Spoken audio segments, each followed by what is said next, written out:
مسلمان آج کل قربانیاں خریدنے میں مصروف ہیں۔ قربانی خریدتے وقت مسلمان بڑی احتیاط سے کام لیتے ہیں۔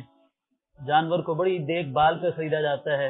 اس کا سینگ، اس کے کان، اس کی آنکھیں، اس کا دو دانتا ہونا، ہر چیز بڑی احتیاط کے ساتھ چیک کرتے ہیں، اس لیے کہ ان کو علم ہے کہ شریعت نے کچھ ایسے عیب بتائے ہیں جانور کے بارے میں کہ اگر وہ عیب جانور کے اندر موجود ہو تو اس کی قربانی نہیں لگتی۔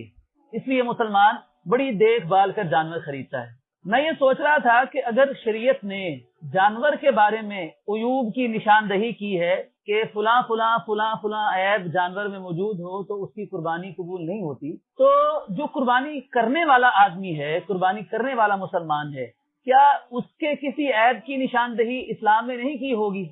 جی ہاں، یقیناً اسلام نے قربانی کرنے والے کی بھی کچھ عیوب کی نشاندہی کی ہے کہ اگر وہ عیب کسی مسلمان کے اندر موجود ہوں اور وہ قربانی کتنی بھی مہنگی کر لے تو اس کی قربانی اللہ تعالیٰ قبول نہیں فرمائے گا۔ اس چھوٹے سے کلپ کے اندر 5 ایسے عیبوں کی نشاندہی میں کر رہا ہوں جو کتاب و سنت میں بیان کیے گئے ہیں، جن کی موجودگی میں قربانی تو کیا مسلمان کا کوئی بھی عمل اللہ تعالیٰ قبول نہیں فرماتا ہے۔ سب سے پہلا عیب جو ہے وہ شرک ہے۔ شرک کے بارے میں اللہ رب العزت نے قرآن مجید میں یہ بات بیان فرمائی ہے کہ مشرک جو ہے نہ تو اس کی مغفرت ہو سکتی ہے اور نہ مشرک کا کوئی عمل اللہ تعالیٰ کے ہاں شرف قبولیت حاصل کر سکتا ہے۔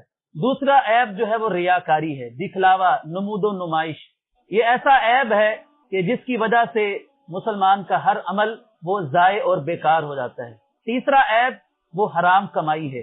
اگر مسلمان قربانی خریدتا ہے حرام کی کمائی سے تو وہ جتنی بھی خوبصورت قربانی کیوں نہ ہو، جتنا بھی مہنگا جانور کیوں نہ ہو، اگر اس کی کمائی حرام کی ہے تو اللہ تعالیٰ کبھی بھی مسلمان کی ایسی قربانی کو قبول نہیں فرمائے گا۔ تیسرا جو عیب ہے وہ نماز کا نہ پڑھنا ہے۔ نماز نہ پڑھنا اتنا بڑا جرم اور اتنا بڑا گناہ ہے کہ جس کو عام طور پر گناہ سمجھا تو نہیں جاتا ہے، لیکن یہ ایسا گناہ ہے کہ نماز نہ پڑھنے کی بدولت اللہ تعالیٰ مسلمان کے سارے نیک اعمال کو برباد کر دیتا ہے۔ اور یاد رکھیے کہ قربانی کے حوالے سے ایک بڑی اہم بات ہے کہ قرآن مجید میں اللہ تعالیٰ نے 2 جگہ پر نماز اور قربانی کو ساتھ ساتھ ذکر کیا ہے، اور پہلے نماز کا ذکر کیا ہے اور اس کے بعد قربانی کا ذکر کیا ہے۔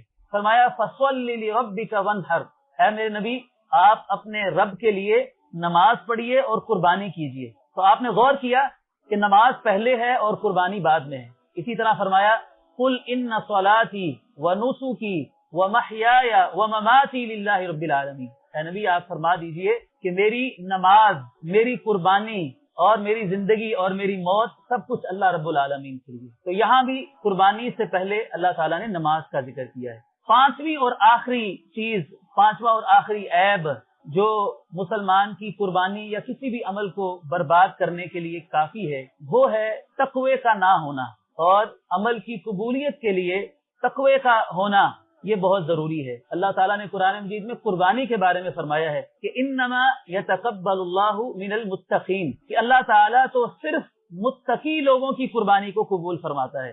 اور ایک اور جگہ پر قرآن مجید میں جہاں قربانی کا ذکر ہے وہاں فرمایا کہ لن ینال اللہ لحومها ولا دماؤها ولکن ینالہ التقوی منکم، اللہ تعالیٰ کو تمہاری قربانیوں کا گوشت نہیں پہنچتا، تمہاری قربانیوں کا خون نہیں پہنچتا، اللہ تعالیٰ کو تو تمہارا تقوی پہنچتا ہے جو کہ دلوں میں ہوتا ہے۔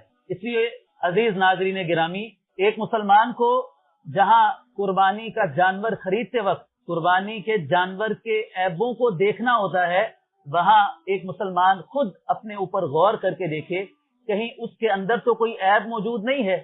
جانور تو بہت مہنگا خرید لیا، بہت خوبصورت خرید لیا، لیکن خود اپنے اندر اگر عیبوں کو دور نہ کیا تو قربانی کا جانور کتنا بھی مہنگا ہوا اللہ تعالیٰ نے اس کو قبول نہیں کرنا ہے۔